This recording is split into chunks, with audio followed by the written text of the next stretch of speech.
We were just talking before the top of the hour with Noah Rothman from Commentary, and I made the comparison between Cuomo. I'm talking about Nipple Rings Gambino, that Cuomo, not Fredo, although Fredo was involved, and Dr. Tony Fauci. Remember Handsy Andy? I did what was right. I think we saved tens of thousands of lives. That was an interview on an adoring one on Fredo Cuomo's show on CNN.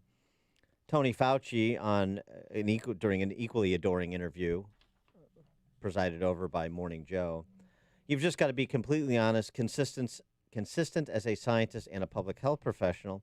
And I just want to remember both gentlemen in better times where they were having more fun, times where they were thinking about who would play them in the movie about their lives. Maybe we enlist you. I'll do it with you. We'll do an ad telling New Yorkers it's safe to take the vaccine. To put us together. We're like the modern day De Niro and Pacino. You can be whichever you want. You can be the De Niro or Pacino. Fauci and Cuomo. So I'll give you a friend. Who do you want to be, De Niro or Pacino?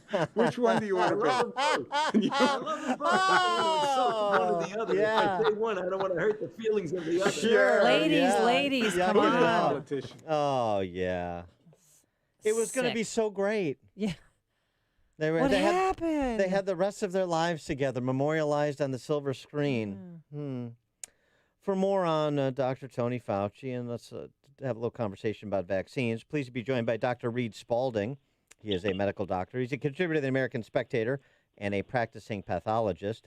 And again, the indemnification language for all the trial lawyers listening. All opinions expressed are his and not those of his employer. Dr. Spaulding, thanks for joining us. Appreciate it. Thank you so much for having me. Do you miss those times when Tony and Andrew could yuck it up and things were fun during COVID? Did we have times that were fun? Apparently. Well, they For did. some people, they enjoyed it. They did. Cover of Fair enough, magazines fair throwing enough. out the first pitch. I mean, life is good for Fauci. They've both seen better days. That is for sure. I'm sure they miss them. I don't know that it's much different for any of the rest of us. But Let's talk about standards here. The out of an abundance of caution standard. Let's start there. Out of an abundance of caution, we've done all sorts of things, and we've allowed or celebrated all sorts of infringements upon our liberties, all sorts of constriction of our movement and activities. But the one thing you can't do out of an abundance of caution is pause the dissemination of the vaccine. Now, I'm not taking a position on whether that's judicious or not. I'm just trying to apply standards here because the standards are very different. The standards with reporting deaths very different, too. If you had COVID and you died, that's a COVID death. If you got the vaccine and you died, maybe there isn't causation established, but that was correlation. We don't know that person died from and anything related to an adverse reaction to the vaccine. You have to investigate. Didn't have to investigate with COVID, have to investigate with the vaccine. And that, of course, brings us to the topic of Western European countries pausing the AstraZeneca, the distribution of the AstraZeneca vaccine, despite the fact that medical professionals there, public health professionals like the European Medicines Agency said essentially, yeah, people develop blood clots, but thousands of people develop blood clots annually. We can't make a connection. So the benefits of the AstraZeneca vaccine in preventing COVID outweigh the risks of side effects. That was their conclusion, but it's not the conclusion of some of those Western European countries, Italy, Germany, and so forth. right. Well, I think they're right. There's what I read that 15 people developed DVTs, 22 people had PEs. I'm not sure exactly how many people they've given those vaccines to, but you certainly could just have. I mean, that could just happen in the general. I mean, those could just happen independent of whether they got the vaccine or not. Certainly, if there's hundreds of thousands or millions of people that have gotten it, 15 blood clots, you can't really say that that's related. But why does Italy pull 400,000 vaccines from the distribution pile, even as they're going into lockdowns? You would think perhaps we'd err on the side of distribution, not Well, removal. oh yeah, totally. No, it's why people have done anything during this whole pandemic. I mean, it's based out of fear and not out of thought. Um, the the prudent thing to do right now, they're correct. Is to give as many people vaccines as you can if the goal is to get the pandemic under the control, right? So it's just a fearful emotion-based reaction that's not necessarily based on thought. Well, what about vaccinations for children? I know Moderna, they're doing a study right now and vaccinating kids as young as 6 months old. Here in Chicago, Lurie's Children's Hospital asking parents to come forward. They've got 9,000 signed up, but they need more parents to come forward. They want children age 6 to 14. I mean, if they're not spreading this virus and they're not, causation of, student to teacher spread, why are we even, is there a need for kids to get vaccinated? Yeah, I mean that is definitely the conundrum, right? Because studies haven't shown a lot of good spread between, kids giving it to adults, specifically teachers, to relate back to that issue. Not to say that it can't happen. So I guess, it's not a bad idea to approve it for small kids, but you're right. I mean, it's exceptionally rare that a child gets a seriously bad outcome from this illness. It's relatively rare that they even spread it to an adult in the first place, but we don't know the exact percentage of that, right? So I think they're just trying to get this approved for as many people as they can, with the hope that the more people that get it, the quicker we can be out of this. I mean that should be the goal. Mm-hmm. Although some people aren't so ready to leave this, even despite the evolving evidence. What about the CDC's continued guidance that children as young as 2 years old should wear masks in schools? What about the unwillingness to yet make a commitment on, is it 6 feet? Is it 3 feet? Should we just dispense with some of these social distancing and mask protocols at all? Where are you on those matters? Well, I am where I truly, if you're asking me, is it 3 feet better than 6 feet, better than 9 feet? I mean, I guess, who knows? I do know Exactly. this. Who knows? I think that, if we get to a point where the majority of adults in this country are vaccinated, none of it'll matter anymore. I mean, that's how we get out of this, right? If you're starting to, you hear Fauci in interviews in the past, I don't know, a few weeks, but a few days in particular, saying more and more that that we need to compile this evidence that says that for sure when you get a vaccine that you're not able to spread it asymptomatically, right? I mean, that's kind of been the boogeyman. That's the thing I wrote most recently about. That's been the boogeyman in this whole thing is, well, you could be an asymptomatic spreader of this virus, right? And so that's why you have to distance yourself. That's why you have to wear a mask. That's why you have to be careful.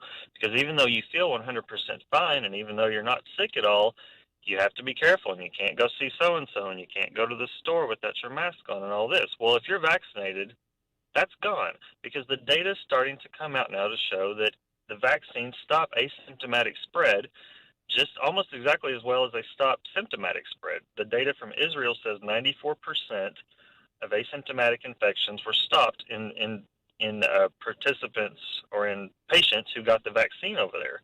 And they vaccinated a lot of their population. Over half of the adults in Israel have been vaccinated, so they have really good records and they've been able to really compile some good data on this. So, I mean, that's our ticket out of this. And with respect to the continued lethargy to have kids in school, and by the way, the 3 feet social distancing, I mean, just as a practical matter, this is sort of like the appearance of guidance. I mean, who stands closer than 3 feet to people anyway, unless you're like a Seinfeld close talker? I mean, you just it's like we'll figure out the natural spacing. Just tell me that these ridiculous sort of ascientific protocols are over. But they don't want to tell us that. And then so now bring us back to the schools, and particularly in big urban centers like Chicago, where high school age kids are still battling to get back into the classroom.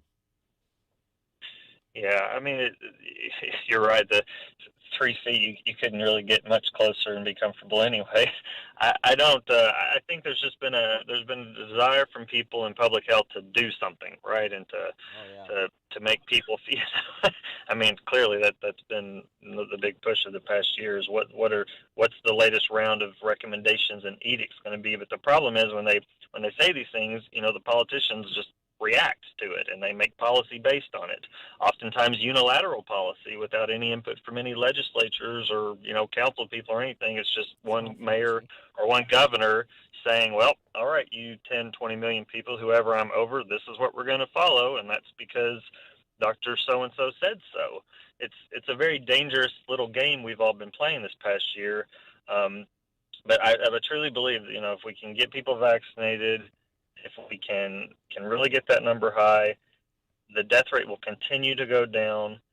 The case number obviously will continue to go down, and that's how we get out of this. Just in the past, I think I was talking to you guys 3 weeks ago, I believe it was. Back then, the 7-day average death rate was 2,200 per day in this country. Today, or not today, but the most recent day they recorded, the 15th, it's 1,400. So we're on the right trajectory. We're going down. And hospitalizations are down from 60,000 to 31,000 from 2 weeks ago. And if you look at nursing homes, I mean, because of the vaccine, they've dropped 89% in COVID deaths at nursing homes across this country. And right. All of the. Sorry to interrupt you. There's a little bit of a delay. All of the numbers are going in the right direction. That's for sure. Now they are leveling off a little bit, and so. The fear that some folks have is, what about some of these variants? Like, how is that going to affect things? And it's true.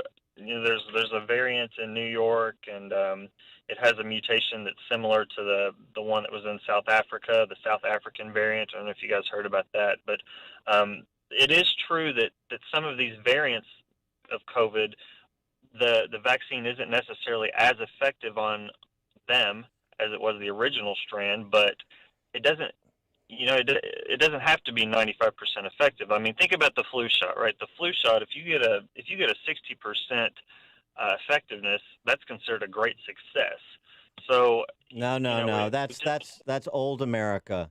That's old America, where we settled for 60%. This is new America. You call me, doctor, when we're at zero COVID and when we're at zero mutations, and I don't want to hear anything. We're not changing anything. Right. In the minds of some, until we're at a place that we can't be, until we achieve something that's not achievable.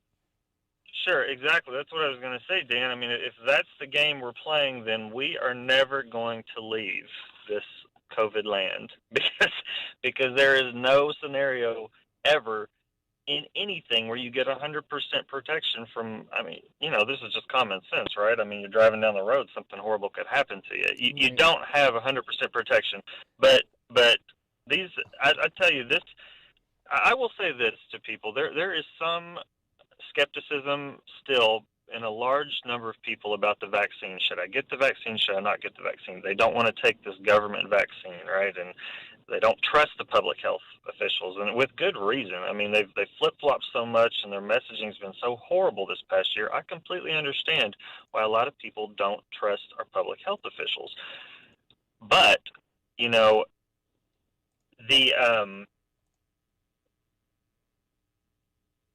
we lose? Hello?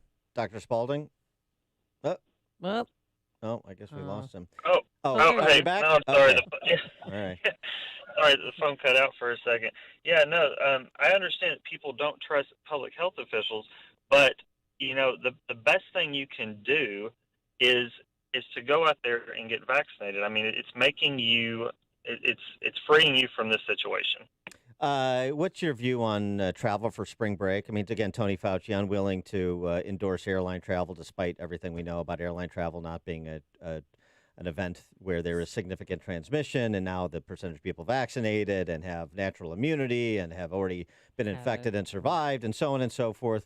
What about getting on a plane and going somewhere for spring break?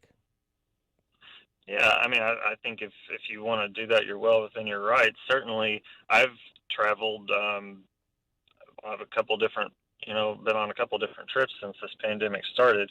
I think that the airlines do a good job of, they definitely follow all the protocols, right? I mean, everybody's masking and all that. Yeah. But certainly if you're vaccinated, yes. I mean, go. Like, what if a vaccine doesn't free us from this, what exactly will? Good point. He is Dr. Reed. Sorry, we got to jump. Dr. Reed Spaulding, contributor to the American Spectator, practicing pathologist. All opinions expressed were his own, not those of his employer. Dr. Spaulding, thanks for joining us again. Appreciate it.